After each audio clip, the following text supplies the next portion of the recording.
من الشیطان الرجیم بسم اللہ الرحمن الرحیم پڑھیے الصلاۃ والسلام علیک یا رسول اللہ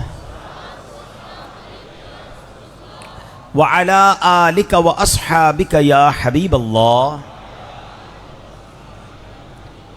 الصلاۃ والسلام علیک یا نبی اللہ وعلی آلک واصحابک یا نور اللہ نویت سنت الاعتکاف۔ پیارے پیارے اسلامی بھائیوں اور مدنی چینل کے ناظرین، سوشل میڈیا کے ناظرین، الحمدللہ عز و جل آج ہم دعوت اسلامی کے ہفتہ وار سنتوں بھرے اجتماع میں موجود ہیں، اور یہ اجتماع دنیا بھر میں ہزاروں مقامات پر الحمدللہ ہوتا ہے، اور اسی سلسلے میں کراچی کے علاقے کورنگی میں رضا مسجد میں ہم موجود ہیں۔ رب کریم ہم سب کا جمع ہونا اپنی بارگاہ میں قبول فرمائے، اور ہم سب کو آج کے اجتماع کی برکتیں نصیب فرمائے۔ درود پاک پڑھنے کے بے شمار فضائل و برکات ہیں۔ میرے آقا مدینے والے مصطفیٰ صلی اللہ تعالی وسلم کا فرمان عالی شان ہے، بے شک روز قیامت لوگوں میں میرے قریب تر وہ ہوگا جس نے دنیا میں مجھ پر زیادہ درود پاک پڑھے ہوں گے۔ اب قیامت کے دن نبی پاک کے قریب ہو جانا یہ کتنی بڑی سعادت کی بات ہے کہ جب مشکلات ہوں گی، جب پریشانیاں ہوں گی، اور اس دن کوئی شخص نبی پاک کے قریب ہو جائے تو جو زیادہ درود پڑھنے والا ہوگا وہ انشاءاللہ قیامت کے دن حضور پاک علیہ السلام کے زیادہ قریب ہوگا۔ اب آپ غور کر لیں کہ ہمیں کتنے درود پڑھنے چاہیے۔ اللہ کرے کہ فضول باتوں سے بچتے ہوئے ہم کثرت سے درود پاک پڑھنے والے بن جائیں۔ آئیے مل کر محبت کے ساتھ بآواز بلند درود پاک پڑھ لیں۔ صلو علی الحبیب۔ یہ مائک والے بھائی کو ذرا بھیجیے گا، اس کو ذرا ٹھیک کر دیں، اور باقی اسلام پہ درود پاک پڑھتے رہیں۔ صلی اللہ علیہ وسلم صلی اللہ وسلم صلی اللہ، نیچے آ جاتا ہے، اللہ علیہ صلی اللہ علیہ صلی اللہ۔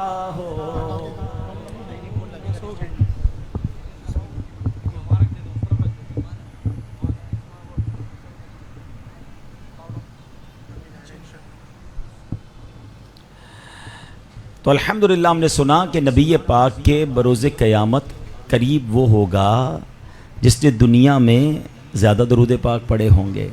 اب اگر قرب قیامت میں قرب مصطفیٰ علیہ الصلوۃ والسلام چاہیے تو ہمیں چاہیے کہ ہم کثرت سے درود پاک پڑھتے رہیں۔ آئیے مل کر محبت کے ساتھ بآواز بلند درود پاک پڑھ لیں۔ صلو علی الحبیب صلی اللہ تعالی علی محمد صلی اللہ علیہ وسلم۔ میرے پیارے اسلامی بھائیوں، آج قرآن مجید فرقان حمید کی بڑی کمال کی صورت جو شاید ہر ہی مسلمان کو یاد ہوتی ہے، اور ہمیں بڑی اچھی بھی لگتی ہے، کیونکہ اس میں اللہ پاک نے اپنی کبریائی کا بیان، اپنی شان بڑے کمال انداز میں بیان کی ہے۔ اور وہ صورت کون سی ہے؟ سبحان اللہ، وہ صورت ہے سورہ اخلاص۔ ٹھیک ہے، مگر سورہ اخلاص کو آج انشاءاللہ ایک اور انداز میں، ایک اور پیرائے میں سمجھنے کی کوشش کرتے ہیں۔ سب سے پہلے یہ ہوا کیا تھا؟ یہ سورہ اخلاص کا جو شان نزول ہے یہ کیوں نازل ہوئی؟ کہ کفار مکہ نبی پاک علیہ السلام کے پاس آئے۔ حضور علیہ الصلوۃ والسلام نے چونکہ اللہ وحدہ لا شریک کی عبادت کا درس دیا، بتوں کے پوجا سے روکا، تو اب ان لوگوں نے جب سنا کہ ایک اللہ ہے، ایک خالق ہے، ایک مالک ہے، تو ان کے ذہنوں میں بہت سارے سوال پیدا ہوئے، اور انہوں نے پیارے آقا سے پوچھا کہ وہ اللہ جس کی عبادت کی طرف آپ بلاتے ہیں وہ کون ہے؟ اس کی شناخت کیا ہے؟ آپ اس کے بارے میں کچھ بتائیے۔ تو اب قرآن کی صورت نازل ہوئی، مگر اس صورت کا انداز کیا ہے؟ قل، اے محبوب تم فرماؤ، اے محبوب تم کہہ دیجئے، آپ کہہ دیجئے، اب سوال یہ ہے، سورت یوں بھی تو شروع ہو سکتی تھی، هو اللہ احد اللہ الصمد، اللہ ایک ہے، اللہ بے نیاز ہے، لم یلد ولم یولد، مگر قل هو اللہ احد کیوں کہا گیا؟ اے محبوب آپ کہیے، تم فرماؤ اللہ ایک ہے، اس کے پیچھے راز کیا ہے؟ اور یہ ایک جگہ نہیں ہے، قرآن میں کئی موقعوں پر رب نے بات اپنی کرنی ہے مگر اپنے محبوب کے ذریعے کروائی ہے، اور یہی بات سبحان اللہ شہنشاہ سخن مولانا حسن رضا خان صاحب لکھتے ہیں نا، کہتے ہیں کل کہہ کے اپنی بات بھی لب سے تیرے سنی، بات اللہ کی ہے مگر سننی اپنے حبیب کے لب سے ہے، کل کہہ کر اپنی بات بھی لب سے تیرے سنی، اللہ کو ہے اتنی تیری گفتگو پسند، اے محبوب اللہ کو آپ کی باتیں اتنی پسند ہیں کہ جب اپنی بات بھی کہنی ہے تو اے محبوب آپ سے کہلوا رہا ہے، حالانکہ جب نبی پاک کی بات کرنی ہے، جب اللہ کے حبیب علیہ الصلوۃ والسلام کی شان قرآن میں بیان ہو رہی ہے تو وہاں رب کیا فرماتا ہے؟ والضحیٰ، چہرہ مصطفیٰ کی قسم، یعنی محبوب میں فرماتا ہوں والضحیٰ، جب نبی پاک کی مقدس آنکھوں کی شان بیان کرنی ہے تو رب فرماتا ہے ما زاغ البصر، وہ آنکھ جس نے جلوہ نور خدا ٹکٹکی باندھ کر دیکھا، جب آپ کے دل پر نور کی بات کرنی ہے تو رب خود قرآن میں فرما رہا ہے ما کذب الفؤاد ما رآ، یعنی جلوہ نور خدا کی خوب پہچان کرنے والا دل، جب نبی پاک کے سراپا رحمت کو بیان کرنا ہے رب خود قرآن میں فرما رہا ہے وما ارسلناک الا رحمتا للعالمین، اور ہم نے تمہیں تمام جہانوں کے لیے رحمت بنا کر بھیجا ہے۔ سبحان اللہ، یعنی اے محبوب تیری شان بیان کرنی ہو تو میں کہتا ہوں، میں فرماتا ہوں اے محبوب جب میری توحید بیان کرنی ہے، میری شان الوہیت بیان کرنی ہے تو اے محبوب اپنی زبان سے آپ فرما دیجئے۔ رب فرماتا ہے کل، تم فرماؤ۔ اب آگے ذرا سورہ اخلاص کا اسلوب دیکھیے، هو اللہ احد اللہ الصمد لم یلد ولم یولد ولم یکن لہ کفوا احد۔ سبحان اللہ، ترجمہ کیا ہے؟ وہ اللہ ایک ہے، اللہ بے نیاز ہے، اس نے کسی کو جنم دیا اور نہ وہ کسی سے پیدا ہوا اور کوئی اس کے برابر نہیں ہے۔ اے میرے پیارے اسلامی بھائیوں، یاد رکھیے ہم مسلمان ہیں اور اللہ پاک کے فضل و کرم سے ہمارا سچا پکا اور بالکل ظاہر اور عقل میں آنے والا صاف ستھرا عقیدہ یہ ہے کہ اللہ پاک ایک ہے، اس کا کوئی شریک نہیں ہے، وہی خالق ہے، وہی مالک ہے، وہی سب کو رزق دینے والا ہے، وہی سب کو پالنے والا ہے، اس کی ذات و صفات میں اس جیسا نہ کوئی ہے نہ کوئی ہو سکتا ہے، اس کی کوئی مثال نہیں، کوئی اس کا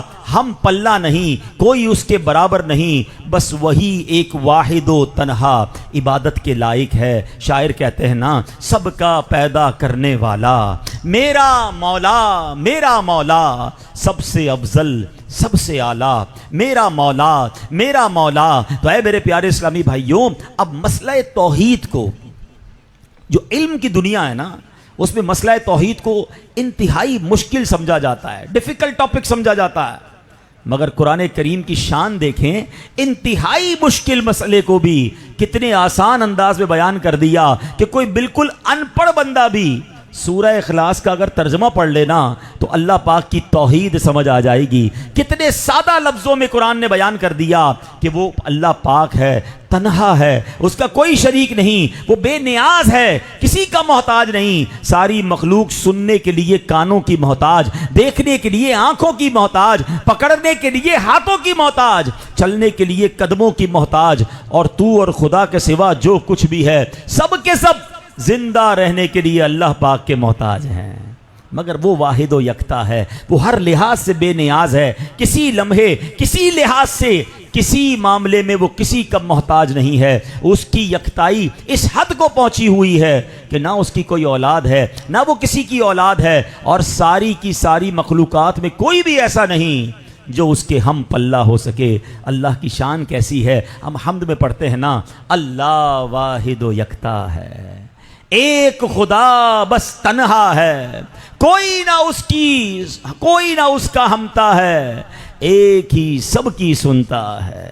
ہم سب کا الحمدللہ یہ عقیدہ ہے۔ تو اے میرے پیارے اسلامی بھائیوں، اب اللہ پاک ایک ہے، آج کل تو معاذ اللہ سوشل میڈیا پر، بلکہ بتانے والے بتاتے ہیں ہمارے اسکولوں میں، ہمارے کالجز میں بیرون ملک کی بات نہیں کر رہا، وہاں تو بہت برا حال ہے، جی ہاں ہمارے وطن کے اندر بھی ایسے ٹیچرز اور ایسے عناصر آ گئے ہیں جو نوجوانوں کے ذہنوں میں یہ سوال داخل کر رہے ہیں، سوشل میڈیا پہ ایسی ڈیبیٹ ہو رہی ہیں کہ جناب اللہ ہے بھی کہ نہیں، معاذ اللہ اللہ کی ایگزسٹنس پر ڈیبیٹ کی جا رہی ہے تاکہ لوگوں کے ذہنوں کو خراب کیا جائے، عقیدہ توحید کو متزلزل کیا جائے۔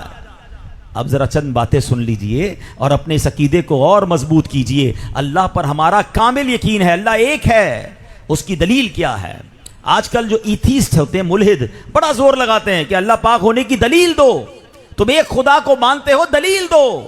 افسوس یہ عقل کے اندھے اگر خود اپنے وجود پر غور نہیں، اپنے وجود پر غور کر لینا، اپنے ارد گرد پھیلی ہوئی اتنی بڑی کائنات پر غور کر لیں تو پتہ چل جائے گا کہ بنانے والا کوئی ہے۔ قرآن فرما رہا ہے ام خلقوا من غیر شیء ام هم الخالقون، اللہ فرماتا ہے کیا وہ کسی شے کے بغیر ہی پیدا ہو گئے، کسی شے کے بغیر ہی پیدا کر دیے گئے ہیں، یا وہ خود ہی اپنے خالق ہیں؟ اللہ اکبر، قرآن کیسی دعوت دے رہا ہے کہ ذرا غور تو کرو، کیا تم بغیر کسی چیز کی خود بخود پیدا ہو گئے؟ کیا تم نے خود ہی اپنے آپ کو بنا لیا ہے؟ ذرا تھوڑا بات کو سمجھیے گا۔ اگر میں آپ سے پوچھوں کہ ہماری پیدائش کا سبب کیا ہے تو عقل مند آدمی کہے گا میرے ماں باپ میری پیدائش کے سبب ہیں۔ اچھا، آپ کے ماں باپ کی پیدائش کا سبب کون ہے؟ آپ کہیں گے میرے دادا دادی، میرے نانا نانی ہیں۔ اچھا، اوپر جائیں تو اس پوری کائنات میں فرشتوں اور جنات کے علاوہ صرف ایک انسانی عقل مند اور باشعور مخلوق ہے، چاند پر پہنچ جانے کا دعویٰ کرتا ہے، گاڑیاں بنا لیتا ہے، جہاز بنا لیتا ہے، انجن بنا لیتا ہے۔ اب بتاؤ جب وہ انسان اپنے آپ کو خود نہیں بنا سکتا تو یہ پہاڑ، یہ کہکشائیں، یہ جناب سمندر، یہ دریا، یہ خود کیسے بن سکتے ہیں؟ عقل و شعور والا شخص اپنے آپ کو خود نہیں بنا سکتا، وہ کسی کا محتاج ہے، اور اوپر چاہتے چلے جائیں تو پتہ چلے گا کہ یقیناً اس کائنات کو بنانے والا کوئی ہے، اور جب غور کریں گے کون ہے تو وہی خدا ہے، وہی رب ہے، وہی تو ہے جو نظام ہستی چلا رہا ہے۔ ہاں، وہی تو ہے جو نظام ہستی چلا رہا ہے، میرا خدا ہے۔ ام هم الخالقون، قرآن نے بڑا کمال کا کوسچن کر دیا ہے، کیا وہ خود ہی اپنے خالق ہیں؟ اب ایک اور زاویے سے ذرا سمجھیے، کیا لوگوں نے خود ہی اپنے آپ کو بنا لیا؟ مثلا ایک میں جیتا جاگتا انسان آپ کے سامنے ہوں، جب میں نہیں تھا، پیدا ہی نہیں ہوا تھا، تو یہ کیسے ہو سکتا ہے کہ جب میں نہیں تھا اور اپنے آپ کو بنا لوں؟ جو چیز ہے ہی نہیں وہ اپنے آپ کو کیسے بنا سکتی ہے؟ تو پتہ چلتا ہے میرے پیارے اسلامی بھائیوں، یہ پاگلوں والی بات ہے۔ انسان جب نہ ہوتے ہوئے اپنے آپ کو نہیں بنا سکتا تو سائنس مانتی ہے کہ دنیا پہلے نہیں تھی، بعد میں پیدا ہوئی ہے۔ تو سوچئے، ایک جیتا جاگتا انسان اپنے آپ کو نہ ہوتے ہوئے نہیں بنا سکتا، تو اتنی بڑی دنیا جو پہلے نہیں تھی بعد میں بنی، وہ خود بخود کیسے بن سکتی ہے؟ یقیناً جس نے یہ کائنات بنائی ہے وہی تو خدا ہے۔ یعنی میں اور آپ دلیل ہیں رب کے ایک ہونے کی، میں اور آپ دلیل ہیں کہ اللہ ہے جس نے یہ سب کچھ بنایا ہے۔ اللہ اکبر، سبحان اللہ۔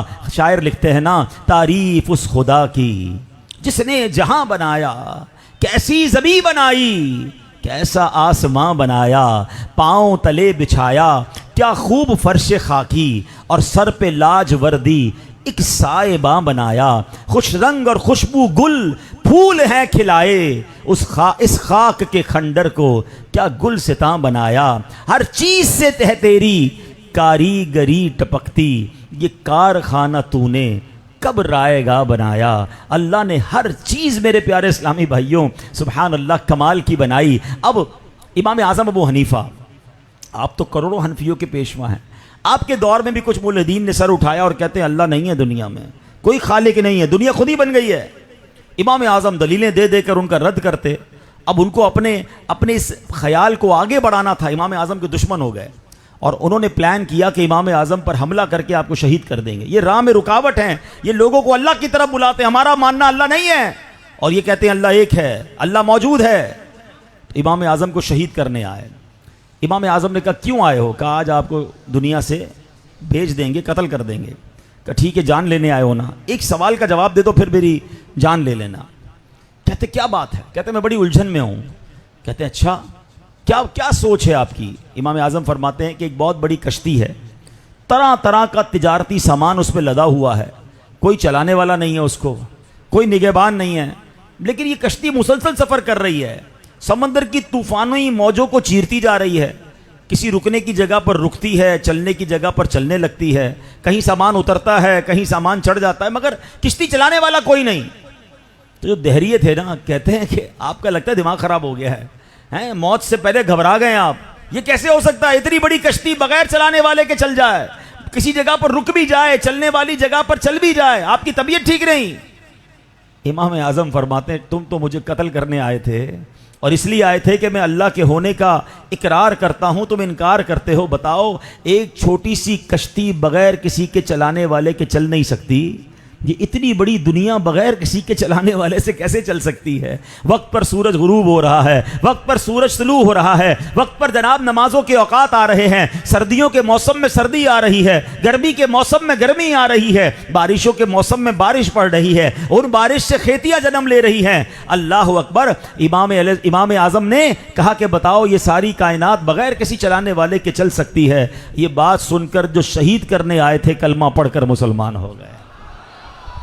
تو آج بھی یہ بے عقل لوگ ہیں جن کو اللہ کی ذات سمجھ نہیں آتی۔ ارے یہ اللہ کی ساری قدرت کا جو کارخانہ ہے، یہ پکار پکار کر کہہ رہا ہے کہ کوئی تو ہے جو نظام ہستی چلا رہا ہے، میرا خدا ہے، دکھائی بھی دے دکھائی بھی نہ دے، نظر بھی جو آ رہا ہے وہ میرا خدا ہے۔ تو اے میرے پیارے اسلامی بھائیوں، عقیدہ توحید کو مضبوط کرنا ہے، اور یہ عقیدہ توحید ہمیں سورہ اخلاص سکھا رہی ہے۔ اب میرے پیارے اسلامی بھائیوں، یہ تو بات ہو گئی عقیدہ توحید کی، جو یقیناً ہم بار بار سنتے ہیں اور بچپن سے سنتے چلے آ رہے ہیں۔ اپنے اور اپنے بچوں کے اس عقیدہ توحید کو مضبوط کرنا ہے، مگر آج صرف اللہ کے ایک ہونے اور اللہ کے ہونے پر بیان میں دلائل نہیں دینے، بلکہ آج عقیدہ توحید کے کچھ عملی تقاضوں پر بات کرنی ہے۔ ہم زبان سے تو کہتے ہیں اللہ ایک ہے، زبان سے کہتے ہیں اس کی کوئی اولاد نہیں ہے، وہ کسی کا بیٹا نہیں ہے، بالکل ٹھیک ہے، مگر اب اس کے کچھ پریکٹیکل تقاضے بھی ہیں کہ کیا میرے اور آپ کا عمل بھی بتا رہا ہے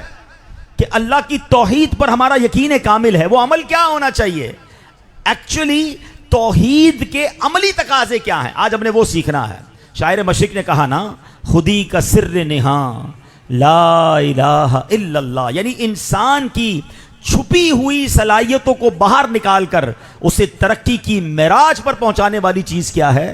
لا الہ الا اللہ، اللہ کے سوا کوئی معبود نہیں ہے۔ یوں کہیے عقیدہ توحید صرف ایک عقیدہ نہیں، بلکہ یہ پورا نصاب ہے، یہ ایک پوشیدہ طاقت ہے جو انسان کو انسانیت کی حدود سکھاتی ہے۔ یہ عقیدہ انسان کو انسان بننا سکھاتا ہے، یہ عقیدہ انسان کو ترقی اور کامیابی کی ان اعلیٰ ترین بلندیوں تک لے جاتا ہے کہ اس عقیدے کے بغیر ان بلندیوں کا تصور بھی نہیں کیا جا سکتا۔ اب آئیے ہم اس کے کچھ عملی تقاضوں کی طرف چلتے ہیں۔ داتا حضور سبحان اللہ، جن سے ہم سب کو پیار ہے، اور اسی مہینے میں آپ کا عرس بھی بنایا جاتا ہے، آپ نے ایک بڑی کمال کی کتاب لکھی کشف المحجوب۔ اس کتاب میں عقیدہ توحید کے آپ نے کچھ عملی تقاضے بیان کیے۔ حضور داتا گنج بخش نے عقیدہ توحید کو جہاں ڈسکس کیا نا، وہاں ایک حدیث بیان کی، اللہ سے محبت، اللہ کی بارگاہ میں حاضر ہونے میں شرمندہ ہونا، اللہ کی بارگاہ میں اپنے گناہوں کو یاد کر کے حیا کرنا، یہ عقیدہ توحید کا ایک عملی تقاضا ہے۔ ایک شخص تھا، حدیث پاک داتا حضور نے اپنی کتاب میں کیا لکھی کہ ایک شخص اللہ پر یقین تو رکھتا تھا، عقیدہ توحید پر پکا ایمان تھا، مگر تھا بڑا گناہگار، نیکی کوئی نہیں تھی، اللہ کو ایک مانتا تھا، اللہ کو مانتا تھا، مگر گناہ بڑے تھے۔ مرنے کا وقت آیا تو بچوں سے کہتا ہے ایسا کرنا، میرا انتقال ہو جائے، میری لاش کو جلا دینا اور اس کی خاک کو ہوا میں اڑا دینا، اور آدھی خاک ہوا میں اڑا دینا اور آدھی خاک دریا میں بہا دینا۔ اس کا انتقال ہوا، بچوں نے ایسے ہی کیا، جلایا، راکھ کو اڑا دیا، مگر میرا رب تو ہر شے پر قادر ہے نا، اس نے راکھ کو حکم دیا، دوبارہ جمع کی گئی، راکھ جمع ہوئی، مجسمہ بنا۔ اللہ نے پوچھا اے بندے یہ وصیت کیوں کی تھی؟ تو مسلمان تھا، اپنے آپ کو جلانے کی وصیت کیوں کر دی؟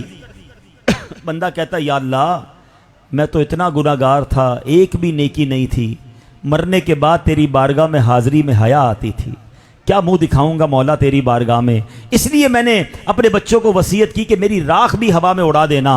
اللہ اکبر۔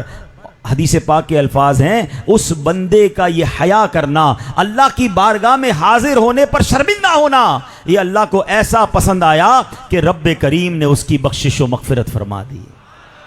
یقیناً ہم مسلمان ہیں، ہماری تدفین کا ایک اور طریقہ ہے، مگر اس پورے واقعے میں جو سبق ہے، اللہ اکبر، کہ اللہ پاک کی بارگاہ میں حاضری سے حیا کرنا، اللہ کی بارگاہ میں اپنے گناہوں کے ساتھ پیش ہونے پر شرمندہ ہونا، یہ بھی اے میرے پیارے اسلامی بھائیوں عقیدہ توحید اور ایمان کی دلیل ہے کہ اللہ ہے، اس کی بارگاہ میں حاضر ہونا ہے، وہ پکڑ سکتا ہے، وہ سزا دے سکتا ہے۔ بندہ ڈرے، دعائیں کرے کہ اے اللہ مجھے قیامت کے دن کی شرمندگی اور اے اللہ قیامت کے دن کی پکڑ سے بچائیو۔ اللہ اکبر۔ اور دیکھو اللہ نے کس بات پر بخش دیا، بے نیاز ہے نا۔ فارسی کا ایک مقولہ ہے نا، رحمت حق بہا نمی جویت، اللہ کی رحمت قیمت طلب نہیں کرتی، رحمت حق بہا نمی جویت، فرمایا رحمت حق تو بہانے تلاش کرتی ہے کہ کس بات پر میرے بندے کو بخش دیا جائے۔ یہ اللہ کی بارگاہ میں جو پیش ہونے کا خوف ہے نا، ایک حدیث کا خلاصہ ہے، میرے آقا فرماتے ہیں بندہ گناہ کرتا ہے اور اس کے بعد توبہ کرتا ہے اور اللہ کی بارگاہ میں معافی مانگتا ہے، اللہ فرماتا ہے میرے فرشتوں گواہ ہو جاؤ، میرا بندہ یہ مان رہا ہے کہ کوئی ہے جو پکڑنے والا ہے، کوئی ہے جو سزا دینے والا ہے، اسی لیے یہ معافی مانگ رہا ہے، اے فرشتوں گواہ ہو جاؤ میں نے اپنے بندے کی بخشش فرما دی ہے۔ یہ جو توبہ کرنا ہے نا، جو معافی مانگنا ہے، یہ سبمشن ہے، یہ سپردگی ہے کہ بندہ ہوں، گناہگار ہوں، مولا ہو گئے خطا مگر تو رب ہے، اے اللہ تو چاہے تو مجھے جہنم میں ڈال سکتا ہے، مگر اس خطا کار بندے کی تمنا یہ ہے، التجا یہ ہے، اے کروڑوں ماؤں سے زیادہ اپنے بندوں پر مہربان، اپنے اس بندے کی بخشش فرما دے، اپنے عمل پر نہیں کہ میں نے نیکیاں کر لی، میں نے حج کر لیا، میں نے عمرے کر لیے، میں نے تلاوت کر لی، میں بخشا جاؤں گا، نہیں، کبھی زندگی میں یہ خیال مت لانا، ہم عمل سے نہیں، ہم رحمت سے بخشے جائیں گے۔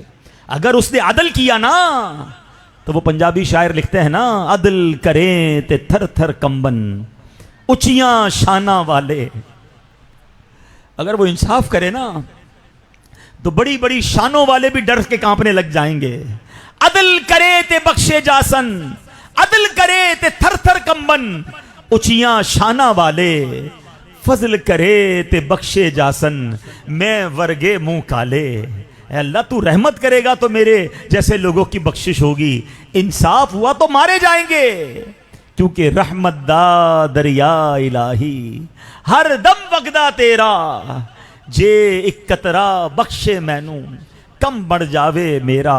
قیامت کے دن کچھ لوگ بڑے خوش ہوں گے اور کچھ لوگوں کے چہرے سیاہ ہوں گے۔ قرآن ان لوگوں کا ذکر کر رہا ہے، سنو، اللہ فرماتا ہے وجوہ یومئذ مسفرہ ضاحکۃ مستبشرہ ووجوہ یومئذ علیہا غبرہ ترہقها قطرہ۔ ترجمہ کنز العرفان، بہت سے چہرے اس دن روشن ہوں گے، ہنستے ہوئے خوشیاں مناتے ہوں گے، اور بہت سے چہروں پر اس دن گرد پڑی ہوگی، ان پر سیاہی چڑھ رہی ہوگی۔ اللہ اکبر۔ جب قیامت کا دن ہوگا، ہم سب اللہ پاک کی بارگاہ میں حاضر ہوں گے، اس دن ہر ایک الگ ہی پریشانی میں مبتلا ہوگا۔ کچھ خوش نصیب کیسے ہوں گے؟ ان کے چہرے چمک رہے ہوں گے، دمک رہے ہوں گے، اپنے نیک اعمال کو دیکھ کر ان کے چہروں پر مسکراہٹ ہوگی۔ اور گناہگاروں کا حال کیا ہوگا؟ وہ شرم سے پانی پانی ہو رہے ہوں گے، چہرے پر ہوائیاں اڑ رہی ہوں گی اور ان کے چہروں سے ذلت ٹپک رہی ہوگی۔ اے میرے پیارے اسلامی بھائیوں، ہم سب الحمدللہ توحید پر پکا ایمان رکھنے والے ہیں۔ اس کا عملی تقاضا یہ ہے کہ ہم اللہ پاک کے حضور حاضری سے حیا کیا کریں اور سوچیں کون سا منہ لے کر اپنے رب کی بارگاہ میں جاؤں گا۔ اپنے گناہ تو یاد کریں نا، ہیں؟ اللہ سے دعا کرتے ہیں مولا قیامت کے دن ہمارا چہرہ چمک رہا ہو، خوشیاں ہوں، اے اللہ چہرہ سیاہ نہ ہو جائے۔ آج کل لوگ بڑی باتیں کرتے ہیں، یار فلاں بڑا خوبصورت ہے، اس کا چہرہ بڑا چمکتا ہے، یار میرا ایسا چہرہ نہیں۔ ارے دنیا کی اس خوبصورتی کا کیا کرنا کہ دنیا میں چہرہ چمک رہا ہو اور قیامت کے دن سیاہ ہو جائے۔ اللہ سے دعا کرو مولا قیامت کے دن چہرہ سیاہ نہ ہو جائے۔ تو نے دنیا میں بھی عیبوں مولا کو چھپایا، یا خدا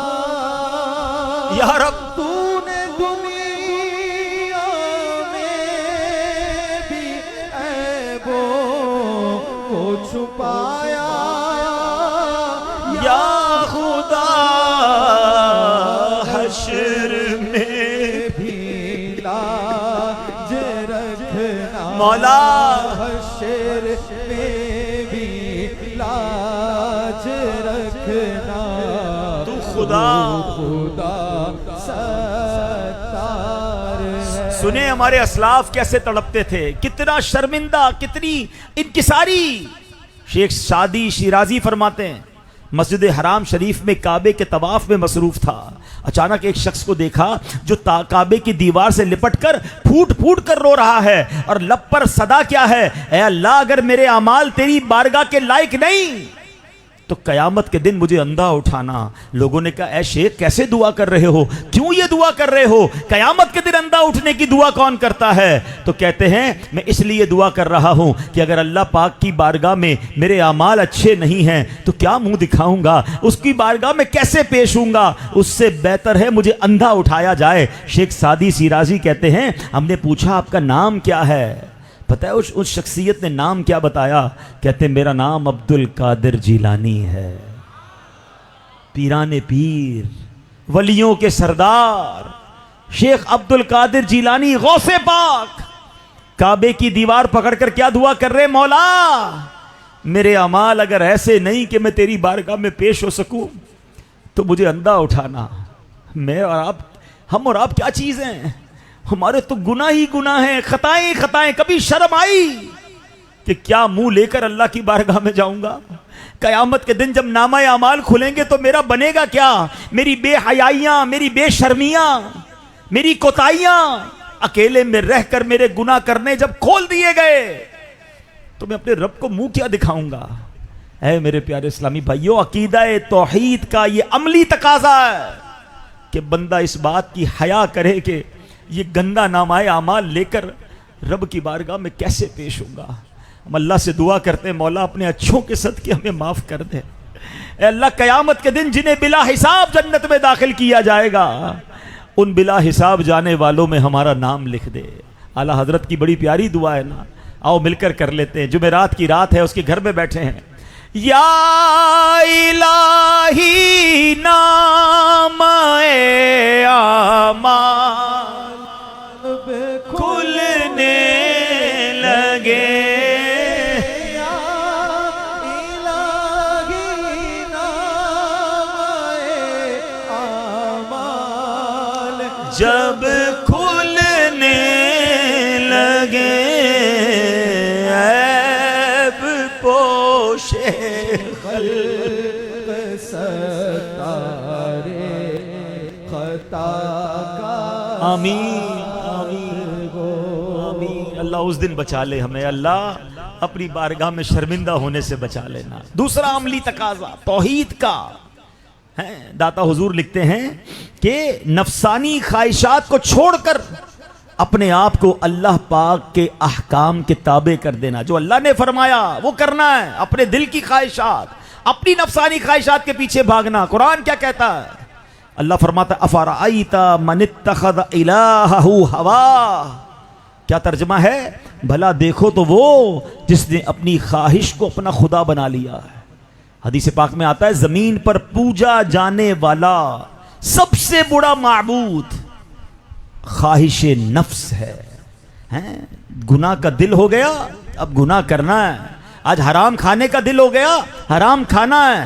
آج بری محفل میں جانے کا دل ہو گیا، وہاں جانا ہے۔ روکنا نہیں اپنے آپ کو، جو جی چاہا وہ کرنا ہے، چاہے اس کرنے میں رب راضی ہے، رب ناراض ہے۔ ظلم کرنے کا جی چاہا تو ظلم کرنا ہے، کسی کو ستانے کا جی چاہا اس کو ستانا ہے۔ اللہ اکبر۔ اپنی خواہشات کے پیچھے بندہ برباد ہو گیا۔ اے میرے پیارے اسلامی بھائیوں، یہ وہ عمل ہے جو انسان کو رب سے دور کر دیتا ہے۔ ہم آج ذرا غور کریں نا، ہماری زندگی کا مقصد ہی ایک ہے، بڑا گھر بنانا ہے، بڑی بلڈنگ بنانی ہے، اور مال بنانا ہے، قیمتی گاڑیاں لینی ہیں، عزت ہونی چاہیے، واہ واہ ہونی چاہیے، ارے جناب پاپولر ہونا چاہیے۔ نہیں جناب، مجھے تو قومی اسمبلی کا ممبر بننا ہے، مجھے منسٹر بننا ہے، مجھے جناب حکومت میں آنا ہے، اور اس کے لیے جو غلط کام کرنا ہے اس کے لیے میں تیار ہوں۔ یہی تو خواہشات کی پیروی ہے، یہ توحید کا عملی تقاضا نہیں۔ جی چاہ رہا ہے مگر پہلا سوال یہ ہو کہ جو کرنے کو جی چاہ رہا ہے وہ رب کی چاہت ہے کہ نہیں ہے؟ اللہ اس سے راضی ہوگا کہ نہیں؟ میں اپنی خواہشات تو پوری کر لوں گا مگر اپنی خواہشات پوری کرنے کے چکر میں اپنے رب کو ناراض کر دوں گا۔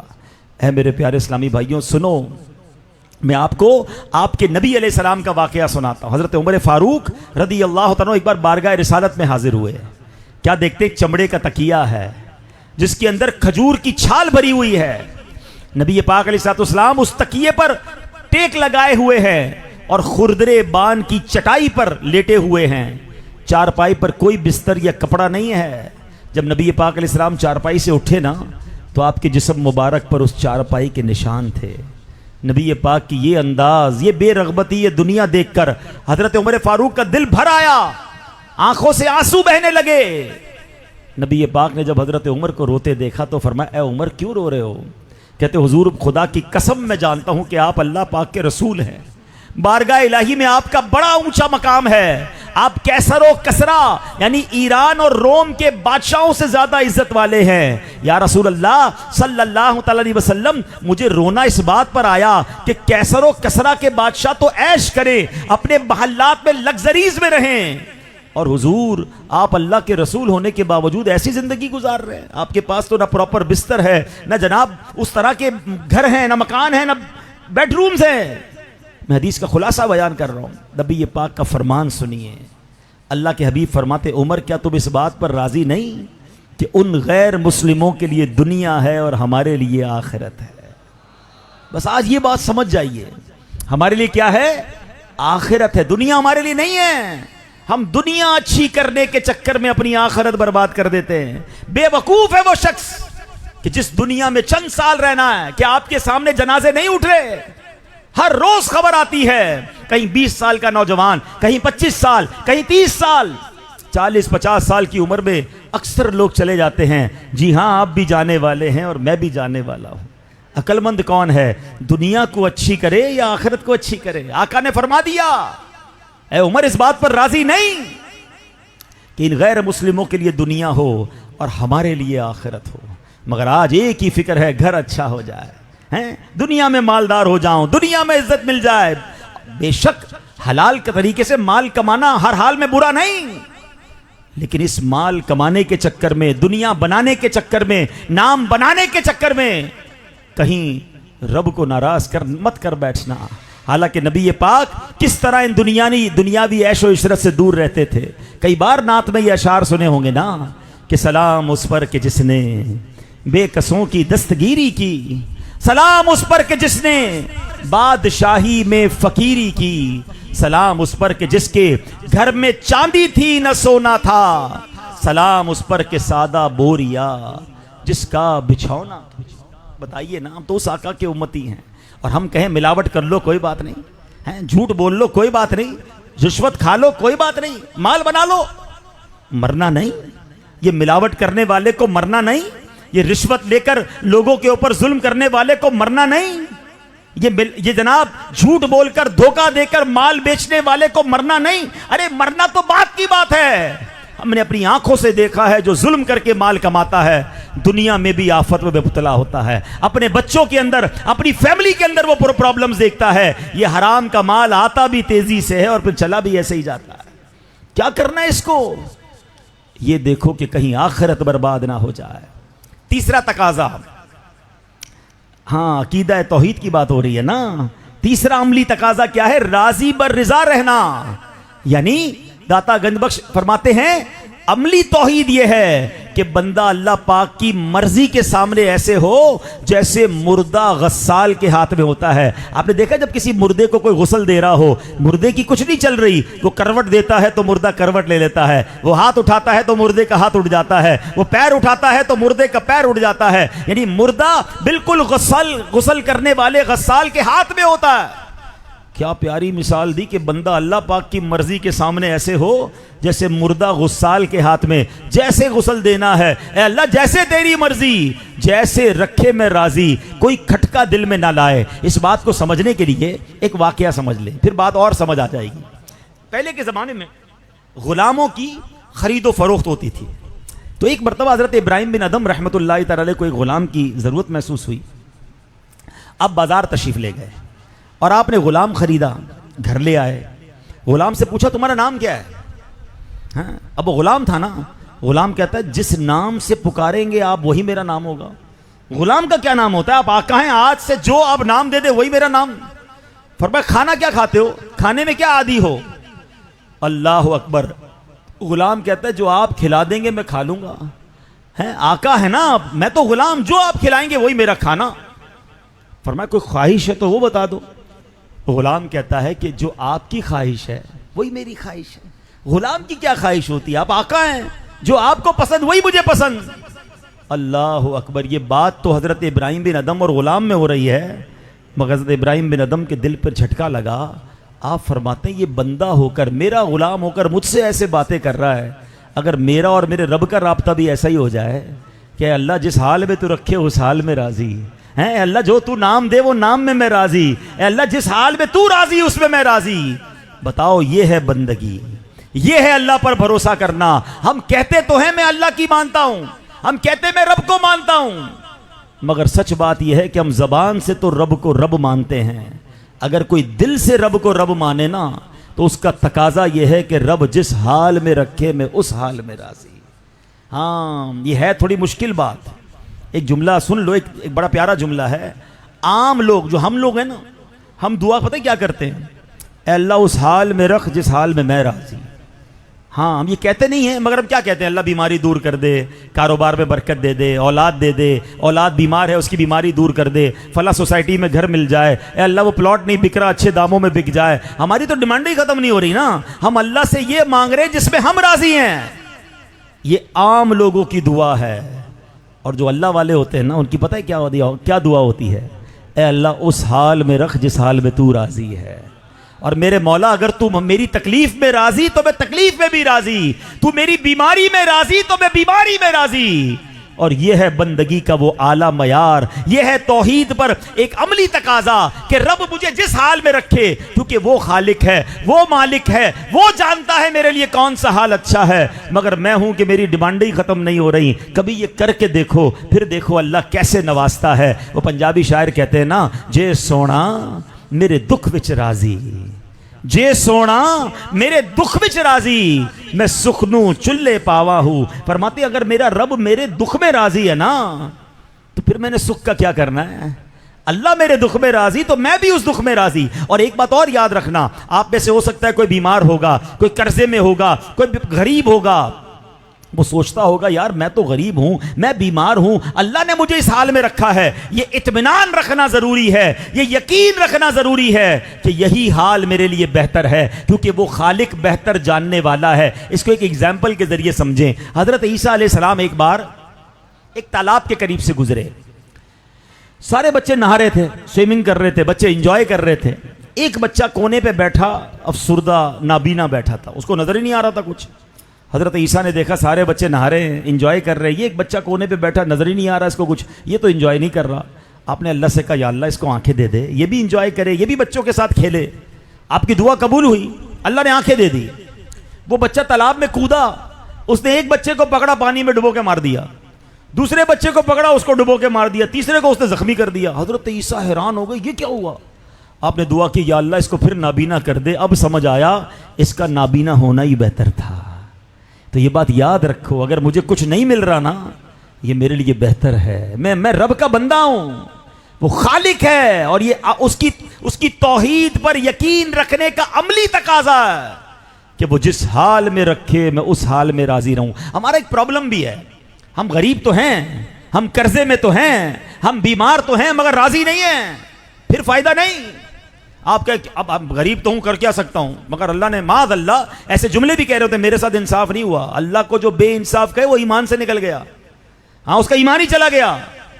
یعنی آپ پریشان ہیں نا تو اجر کب ملے گا, مرتبہ کب ملے گا, جب اس پر راضی بھی رہو کہ مولا میں راضی ہوں. اب ایک حدیث سن لو, ایمان تازہ ہو جائے گا. میرے وہ تمام اسلامی بھائی اور وہ مجھے جو لائیو سن رہے ہیں اسلامی بہنیں, اگر آپ بیمار ہیں, آپ قرضے میں ہیں, آپ کرائے کے گھر میں رہتے ہیں, آپ کی تنخواہ تھوڑی ہے, آپ کا ہاتھ تنگ ہے, آپ کا دسترخوان ذرا تکلیف میں رہتا ہے, آج یہ حدیث سن لو, تسلی ہو جائے گی. میرے آقا فرماتے ہیں, سنو صلی اللہ تعالی علیہ وسلم, جو اللہ کے تھوڑے دیے پر راضی ہو جاتا ہے، جو بندہ اللہ کے تھوڑے دیے پر راضی ہو جاتا ہے، اللہ بھی اس کے تھوڑے عمل پر راضی ہو جاتا ہے۔ اللہ کی قسم یہ سودا مہنگا نہیں ہے، خدا کی قسم ہے۔ اگر مجھے دنیا میں تھوڑا ملے اور میرا رب میرے ٹوٹے پھوٹے عمل پر راضی ہو کر مجھے جنت میں داخل کر دے، یہ سودا مہنگا نہیں۔ مگر اس حدیث میں ایک شرط ہے، کنڈیشن ہے، جو اللہ کے تھوڑے دیے پر کیا ہے، ذرا زور سے بولو، راضی تو نہیں ہے نا۔ سویا رہے، مالک نہیں سو رہا اور غلام سو جائے، کھڑا ہو گیا، ساری رات کھڑا روتا رہا یہاں تک کہ صبح ہو گیا، ابھی نیا مسلمان ہوا ہے۔ حضرت عبد الواحد بن زید کہتے ہیں کہ جب ہم کسی اور شہر میں پہنچ گئے، کنارے پہ لگ گیا جہاز، تو سارے دوستوں نے مل کر پیسے دیے کہ اب نیا مسلمان ہوا ہے، اس کی ہیلپ تو کرے نا۔ تو جب پیسے دیے تو کہتا کیوں دے رہے ہو؟ کہ تمہاری مدد کر رہے ہیں، ہمارے بھائی ہو۔ تو وہ بے نیازی سے کہتا ہے سبحان اللہ، تم نے مجھے وہ راستہ دکھایا جو تم خود بھی نہیں جان رہے۔ بھلا جب میں جزیرے میں تھا، غیر اللہ کی عبادت کر رہا تھا، اللہ پاک نے مجھے اس وقت بھوکا نہیں رکھا، اب تو ایمان لے آیا ہوں، اب کیوں بھوکا رکھے گا، اب کیوں ضائع کرے گا؟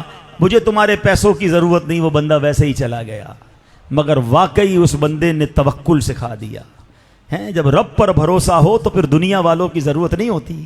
کچھ لوگوں کی عادت بن جاتی ہے، ہم مدد ہی مانگتے رہیں گے، یار یہ دے دینا، تھوڑے پیسے دے دو، اور پچھلے والے ملا کے واپس دے دوں گا۔ یعنی ان کی عادت بن جاتی ہے ہر وقت کسی نہ کسی سے مانگنا۔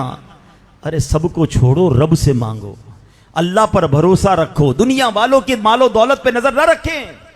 اور اللہ خوددار کو پسند فرماتا ہے، اس کی مدد فرماتا ہے جو رب پر بھروسہ رکھتا ہے۔ تو بہرحال میرے پیارے اسلامی بھائیوں، آج ہم نے عقیدہ توحید کے بارے میں یہ بھی جانا کہ ہمارا عقیدہ کتنا واضح ہے، کتنا یقینی عقیدہ ہے کہ اللہ ہے اور اللہ ایک ہے، اس کا کوئی شریک نہیں، اور اس کی دلیلیں دنیا میں جا بجا بکھری پڑی ہیں۔ اور پھر ہم نے یہ جانا کہ ٹھیک ہے، یہ تو ہم سب مانتے ہیں کہ اللہ ایک ہے، مگر اس کے پریکٹیکل تقاضے کیا ہیں۔ عقیدہ توحید پر میں عمل کرنے والا ہوں تو ہم نے اس کی 4 نشانیاں جانی۔ پہلی کیا تھی؟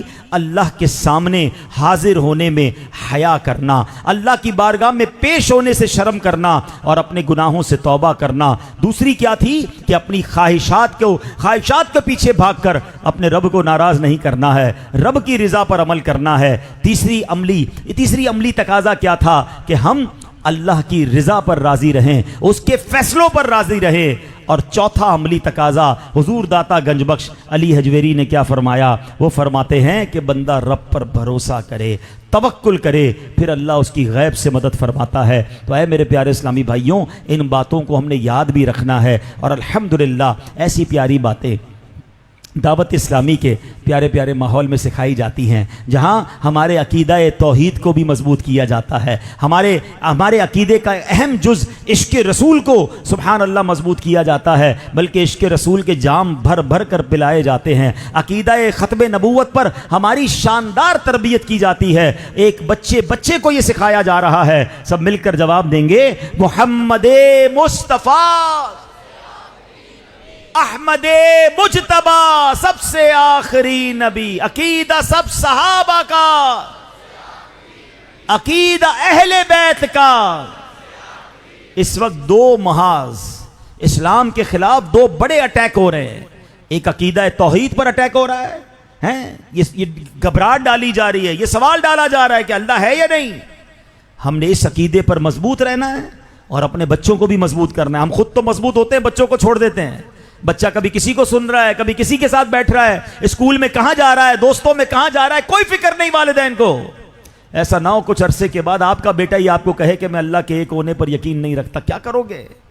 پھر دوسرا اٹیک وہ کیا ہے؟ وہ عقیدہ ختم نبوت پر ہو رہا ہے۔ اپنے بچے کو اس بات پر ایسا مضبوط کر دو کہ نیند سے اٹھا کر کوئی پوچھے کہ بتاؤ سب سے آخری نبی کا نام کیا ہے، تو وہ پکار اٹھے کہ محمد مصطفیٰ سب سے آخری نبی۔ یہ ہم سب کا فائنل ڈیسیشن ہے، فائنل عقیدہ ہے۔ یاد رکھیے، جس طرح اللہ کو ایک ماننا ضروری ہے، اسی طرح جناب رسول اللہ علیہ الصلوۃ والسلام کو اللہ کا آخری نبی ماننا ضروری ہے۔ اس کے بغیر ایمان کمپلیٹ نہیں ہوگا۔ تو الحمدللہ آپ کی اور میری دعوت اسلامی، اسلامی بھائیوں کی، اسلامی بہنوں کی، ہمارے بچوں کی، ہمارے آنے والی نسلوں کی عقائد کی حفاظت کر رہی ہے۔ اجتماع میں آئیں، قافلوں میں سفر کریں، اپنے گھر والوں کے ساتھ بیٹھ کر مدری چینل دیکھیں، اپنے بچوں کو مدارس اور جامعات میں داخل کروائیں، کیونکہ میرے مرنے کے بعد میرا بچہ نیک ہوگا، میرا بچہ صحیح العقیدہ ہوگا تو وہ میری مغفرت کا اور میرے لیے صدقہ جاریہ کا باعث بنے گا۔ خدا نہ خواستہ بچے کا ایمان اور عقیدہ ہی چلا گیا تو مرنے کے بعد میرا کیا بنے گا؟ یہ سب ہمیں فکر کرنی ہے۔ تو اے میرے پیارے اسلامی بھائیوں، اس پرفتن دور میں، اس فتنوں کے دور میں دعوت اسلامی ہم سب کے لیے ایک بڑی نعمت ہے۔ اور سبحان اللہ، خوشخبری کی بات یہ ہے کہ اب سے کچھ دنوں کے بعد ربیع الاول بھی آنے والا ہے۔ نثار تیری چہل پہل پر ہزار عیدیں ربیع الاول، سوائے ابلیس کے جہاں میں سبھی تو خوشیاں منا رہے ہیں۔ یہ کس شہنشاہ والا کی آمد ہے، بولو مرحبا، بولو مرحبا، بولو مرحبا، بولو مرحبا۔ سرکار کی آمد، آقا کی آمد، حضور کی آمد، پرنور کی آمد، یہ جشن ولادت، آقا کی ولادت، حضور کی آمد، سچے کی آمد، اچھے کی آمد، اول کی آمد، آخر کی آمد، مرحبا یا مصطفیٰ، مرحبا یا مصطفیٰ۔ خوشخبری سنا دوں؟ ویسے مجھے بہت عرصہ ہوا کہ 12ویں شب ولادت جو ہے پاکستان میں منائے ہوئے، ہر سال ہی دنیا کے کسی نہ کسی ملک میں جانے کا معاملہ ہو جاتا ہے۔ اس سال میں نے الحمدللہ نیت کی کہ بڑا عرصہ ہو گیا اپنے شہر میں 12ویں شب نہیں گزاری ہے، تو اس بار انشاءاللہ نیت کی ہے کہ شب ولادت جو ہے وہ مرشد کے شہر کراچی میں گزاروں گا۔ پھر میں نے اپنے نگران کراچی کے جو ہمارے نگران ہیں حاجی فضیل بھائی کو کہا کہ میں 12ویں شب کراچی میں ہوں، میرے لائق حکم فرمائیں۔ تو آپ نے حکم دیا کہ آپ نے 12ویں رات کورنگی 3:30 کے اجتماع میں جانا ہے۔ تو اس سال انشاءاللہ 12ویں شریف میں کورنگی والوں کے ساتھ منا رہا ہوں انشاءاللہ۔ تو سب آئیں گے نا انشاءاللہ؟ آئیں گے بھی اور لے کر بھی آئیں گے، مل کر سرکار کی آمد کا جشن منائیں گے انشاءاللہ۔ لیکن ایک بات ہے بھائی، سرکار علیہ السلام کی برتھ ڈے آ رہی ہے، یوم ولادت آ رہا ہے، تو آپ نے تحفہ کیا تیار کرنا ہے؟ آپ کے گھر کوئی مہمان آتا ہے تو تیاری کرتے ہیں نا۔ اچھا، پھر گھر میں رشتہ داروں میں کسی کی برتھ ڈے ہوتی ہے تو تحفہ دیتے ہیں، تو حضور کے لیے تحفہ تیار نہیں کریں گے ہیں؟ اچھا، تحفہ وہ دینا چاہیے جس کو بھی تحفہ دیں جو اس کو پسند ہو۔ بچوں کو تحفہ دیتے ہیں، کھلونے دیتے ہیں، بڑوں کو خوشبو دیتے ہیں، کتاب دیتے ہیں، تو حضور کو تحفہ دینا ہے نا، تو کیا تحفہ دیں؟ میں آپ کو 2 تحفوں کا مشورہ دیتا ہوں جو میرے آقا کو بھی بڑے پسند ہیں۔ پہلا تحفہ تو یہ ہے کہ آج سے شروع کرتے ہیں، تیاری کرتے ہیں آج سے، ٹھیک ہے؟ آج اعلان کر دیا نا انشاءاللہ، تو آج سے 12 ربیع الاول تک، بلکہ ربیع الاول کا پورا مہینہ انشاءاللہ ہم روزانہ 1200 بار درود پاک پڑھیں گے انشاءاللہ۔ ہاں، حضور کے لیے تحفہ تیار کرو۔ ہاں، ہمارے پاس سچی بات دینے کو کچھ نہیں ہے۔ وہ شاعر کہتے ہیں نا، کیا پیش کریں جانا، کیا چیز ہماری ہے، کیا پیش کریں جانا، کیا چیز ہماری ہے، یہ دل بھی تمہارا ہے، یہ جان بھی تمہاری ہے۔ تو ہم حضور کے لیے انشاءاللہ ربیع الاول کا پہلا تحفہ یہ تیار کریں گے کہ سب انشاءاللہ اپنے بچوں کو بھی کہیں، اپنے گھر والوں کو بھی کہیں، پورا گھر مل کر تیار کرے کہ حضور کے لیے تحفہ تیار ہو رہا ہے۔ سبحان اللہ۔ پھر دیکھو مدینے والے کی نظر کیسے پڑتی ہے، تو روزانہ 1200 بار درود پاک، ٹھیک ہے؟ اور ایک اور تحفہ یہ ہے، خود میرے آقا فرماتے ہیں، جعلت قرۃ عینی فی الصلاۃ، کہ نماز میں میری آنکھوں کی ٹھنڈک رکھی گئی ہے۔ تو آج کے بعد ہماری کوئی نماز قضا نہیں ہوگی انشاءاللہ۔ ہاں، اب تک جو قضا ہوئی اس کی توبہ بھی کر لیں اور اس کی قضا بھی شروع کرنی ہے، لیکن اب کوئی نماز قضا نہیں ہوگی۔ ہمارا کوئی دوست بھی پوچھے نا کہ یار ماشاءاللہ آپ تو روز 5 ٹائم نماز پڑھ رہے ہیں، تو آپ کہہ دیں حضور کا میلاد آ رہا ہے، حضور کے لیے تحفہ تیار کر رہا ہوں۔ پھر دیکھیں مدینے والے کیسے نگاہ فرما کر، اور ہمیشہ یاد رکھنا، ایک بات یاد رکھنا، غلام جو ہوتا ہے نا، غریب فقیر، وہ بادشاہ کے پاس جاتا ہے اپنی حیثیت کا تحفہ لے کر، مگر جب بادشاہ تحفہ دیتا ہے نا، وہ اپنی حیثیت کے مطابق دیتا ہے، وہ اپنی شان کے مطابق دیتا ہے۔ اور میں اور آپ پتہ ہے کس کے لیے تحفہ تیار کر رہے ہیں؟ جس کی شان کیا ہے؟ اعلیٰ حضرت سے پوچھو، کہتے ہیں میرے کریم سے گر قطرہ کسی نے مانگا، میرے کریم سے گر قطرہ کسی نے مانگا، مانگا کیا؟ قطرہ ملتا کیا ہے؟ دریا بہا دیے ہیں مدنی نے، دریا بہا دیے ہیں، در بے بہا دیے ہیں دریا۔ آنکھوں میں آنسو ہے نا، بیماریاں ہیں، قرضداریاں ہیں، غم ہیں، دکھ ہے، سنو اس کا میلاد آنے والا ہے کہ جن کی نگاہ پڑتی ہے تو کیا ہوتا ہے؟ جب آ گئی ہے جوش رحمت پہ ان کی آنکھیں، پھر جلتے بجھا دیے ہیں مدنی نے، جلتے بجھا دیے ہیں، روتے ہنسا دیے ہیں، جلتے بجھا دیے ہیں، روتے۔ تو انشاءاللہ میلاد بنائیں گے، دھوم دھام سے منائیں گے، اپنا گھر بھی سجائیں، اپنا محلہ بھی سجائیں، لائٹ لگائیں تاکہ رات کو کوئی نکلے تو پتہ چل جائے یہ عاشق رسول کا گھر ہے، اور پرچم لگائیں تو دن میں گزرنے والے کو پتہ چل جائے کہ یہ عاشق رسول کا گھر ہے۔ تو گلیاں سجانی ہیں، گھر بھی سجانا ہے، اور اپنا آپ بھی سجانا ہے، چہرہ بھی سجا لو، لباس بھی سجا لو، نماز پڑھ کر کردار بھی سجا لو، جھوٹ اور انشاءاللہ دھوکہ چھوڑ کر میلاد بنانا ہے انشاءاللہ۔ پھر دیکھیں کیسے برکتیں ملتی ہیں۔ اللہ پاک ہم سب کو عمل کرنے کی توفیق عطا فرمائے۔ ہر جمعرات کو ہم الحمدللہ کچھ دعائیں اور کچھ درود پڑھتے ہیں۔ آئیے اپنے معمولات پورے کرتے ہیں، پھر اعلانات بھی ہوں گے انشاءاللہ۔ بزرگوں نے فرمایا جو شخص ہر شب جمعہ اور جمعرات کی درمیانی رات یہ درود پاک پابندی سے کم از کم ایک مرتبہ پڑھے، موت کے وقت سرکار مدینہ صلی اللہ علیہ وسلم کی زیارت کرے گا، اور قبر میں داخل ہوتے وقت بھی یہاں تک کہ وہ دیکھے گا کہ نبی پاک علیہ السلام اسے قبر میں اپنے رحمت بھرے ہاتھوں سے اتار رہے ہیں۔ مل کر پڑھ لیں، اللہم صلی وسلم وبارک علی سیدنا محمد النبی الامی الحبیب العالی القدر العظیم الجاہ وعلی آلہ وصحبہ وسلم۔ حضرت انس رضی اللہ تعالیٰ عنہ سے روایت ہے کہ تاجدار مدینہ صلی اللہ علیہ وسلم نے فرمایا جو شخص یہ درود پاک پڑھے، اگر کھڑا تھا تو بیٹھنے سے پہلے اور بیٹھا تھا تو کھڑے ہونے سے پہلے اس کے گناہ معاف کر دیے جائیں گے۔ آئیے مل کر پڑھتے ہیں، اللہم صلی علی سیدنا و مولانا محمد وعلی آلہ وسلم۔ جو یہ درود پاک پڑھتا ہے اس پر رحمت کے 70 دروازے کھول دیے جاتے ہیں۔ مل کر پڑھ لیتے ہیں، صلی اللہ علی محمد۔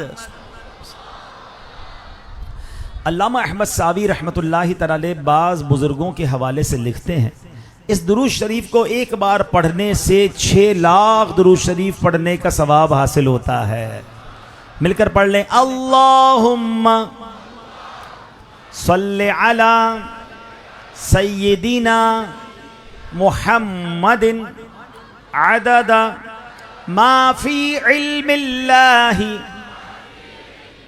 صلاة دائمة بدوام ملک اللہ ایک دن ایک شخص آیا تو نبی پاک علیہ السلام نے اسے اپنے اور صدیق اکبر رضی اللہ تعالیٰ کے درمیان بٹھا لیا. اس سے صحابہ کرام کو حیرت ہوئی کہ یہ کون بڑے مرتبے والا شخص ہے. جب وہ چلا گیا تو میرے آقا علیہ السلام نے فرمایا یہ جب مجھ پر درود پاک پڑھتا ہے تو یوں پڑھتا ہے, آئیے ہم بھی پڑھ لیتے ہیں.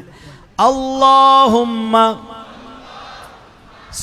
صل علی محمد کما تحب وترضى لہ. شافع امم صلی اللہ علیہ وسلم کا عظمت والا فرمان ہے, جو شخص یوں درود پاک پڑھے اس کے لیے میری شفاعت واجب ہو جاتی ہے. مل کر پڑھتے ہیں اللہم صلی علی محمد وانزلہ المقعد المقرب عندک یوم القیامہ. حضرت ابن عباس رضی اللہ تعالیٰ عنہ سے روایت ہے کہ نبی پاک علیہ السلام نے فرمایا اس کو پڑھنے والے کے لیے 70 فرشتے 1000 دن تک نیکیاں لکھتے ہیں. مل کر پڑھ لیں جزا اللہ عنا محمدا ما ہوا اہلہ. فرمانے مصطفیٰ علیہ الصلوۃ والسلام جس نے اس دعا کو 3 مرتبہ پڑھا گویا اس نے شب قدر حاصل کر لی. مل کر پڑھ لیتے ہیں لا الہ الا اللہ الحلیم الکریم سبحان اللہ رب السماوات السبع ورب العرش العظیم. لا الہ الا اللہ الحلیم الکریم سبحان اللہ رب السماوات السبع ورب العرش العظیم. لا الہ الا اللہ الحلیم الکریم سبحان اللہ رب السماوات السبع ورب العرش العظیم. صلو علی الحبیب.